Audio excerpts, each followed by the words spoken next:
Well, hello, my friends. Welcome to Granny B's house. It's a good day at Granny B's house, and I sure hope it's a good day where you are. And I just know you're being kind to all those people around you, and it just makes everybody's day better. So, Granny B usually is reading bright colors and fun stories to you, which have a lesson about being a better human and making the world a little better place. So, I'm pulling out this book I found at a resale store yesterday called The Railway Children. Now, this story was written in London in 1905 by Edith Nesbit and retold by Susanna Davidson. It's illustrated by Alan Marks, and they even made a movie of this book. I think they said the best one was in 1970.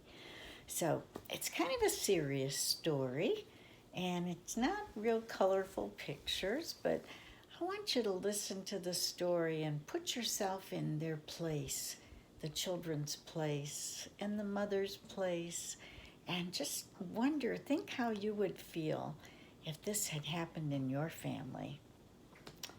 And maybe it has. The Railway Children. All right, here we go. Remember, 1905 is when this was written. Bobby, Peter, and Phyllis had everything they wanted. Pretty toys, pretty clothes, heaps of toys, and a loving mother and father. Then, on Peter's 8th birthday, the trouble began. After the birthday tea, the doorbell rang sharply. 3 men came in and took Father away with them. "Where's he gone?" asked Peter. "He hasn't packed any clothes." "He had to go quickly on business," said Mother, her eyes bright with tears.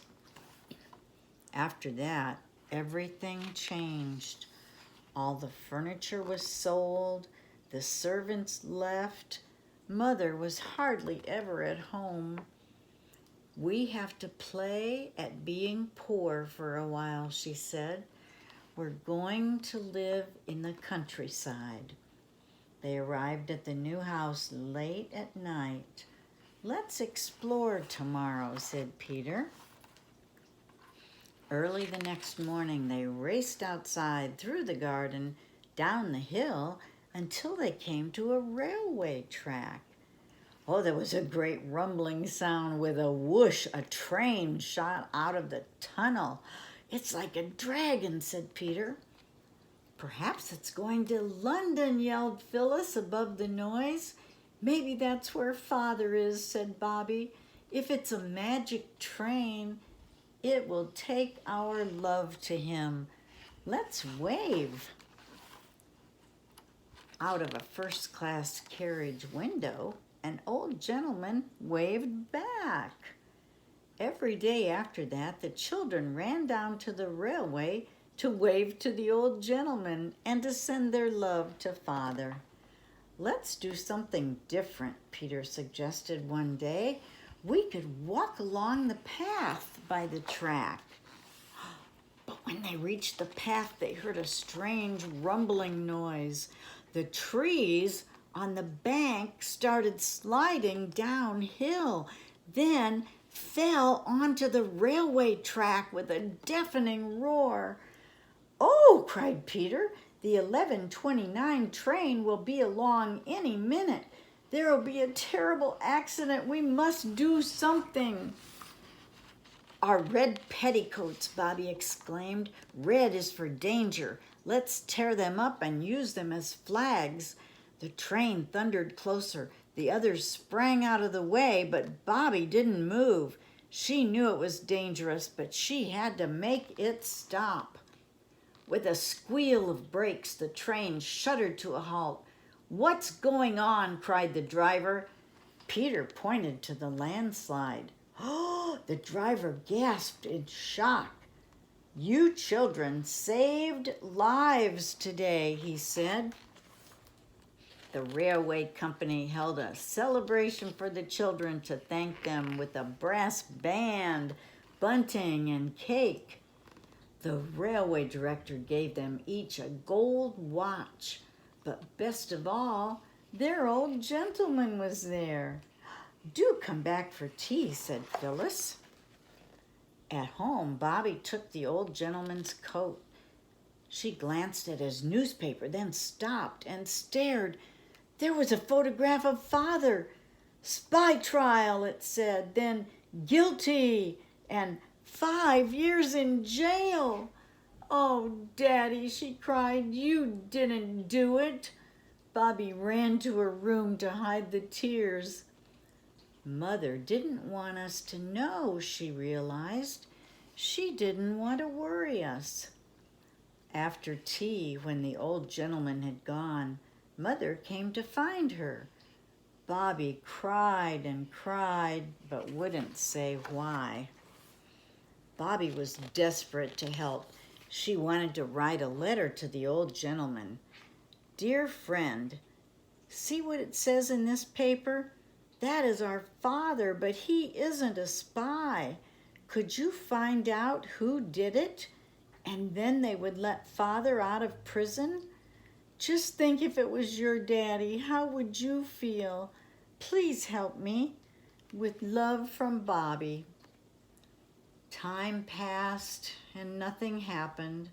Bobby missed Father so badly. Her mind was filled with wanting him. Then, one late summer day, Bobby found herself walking to the station, as if in a dream. She arrived just as a train pulled onto the platform. Only 3 people got out, an old woman, the grocer's wife, and the third. "Oh, my daddy, my daddy!" Bobby's cries pierced the air. "I can't believe you're really here," said Bobby as they walked up the hill together. "Didn't Mother get my letter?" Father asked. "They found the real spy. Your old friend helped catch him. Now run ahead," he said, "and tell everyone I'm back." He came up the garden path, his heart beating fast. Mother, Bobby, Peter, and Phyllis stood in the doorway. Father went in. We won't follow him. In this happy moment, it's time for us to say goodbye. Oh, wow. I'm so glad they found the real spy, and the old gentleman helped to save Father from being in jail for 5 years.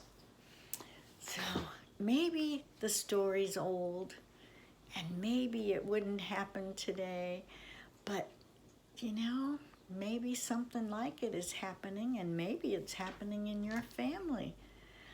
I just hope that someone helps people who are in jail for things they didn't do. And I hope that one day, maybe they'll come and pet Granny B's cat, Ed. So you just remember that some people are having trouble like that. They're being punished for things they didn't do. So I hope we'll all not ever have that happen in our family. But Granny B loves you, and my cat Ed loves you too. And I want you to come back and see us again real soon, okay? And maybe we'll just read you another story. And maybe it'll have a happy ending too, just like the Railway Children. Bye-bye now.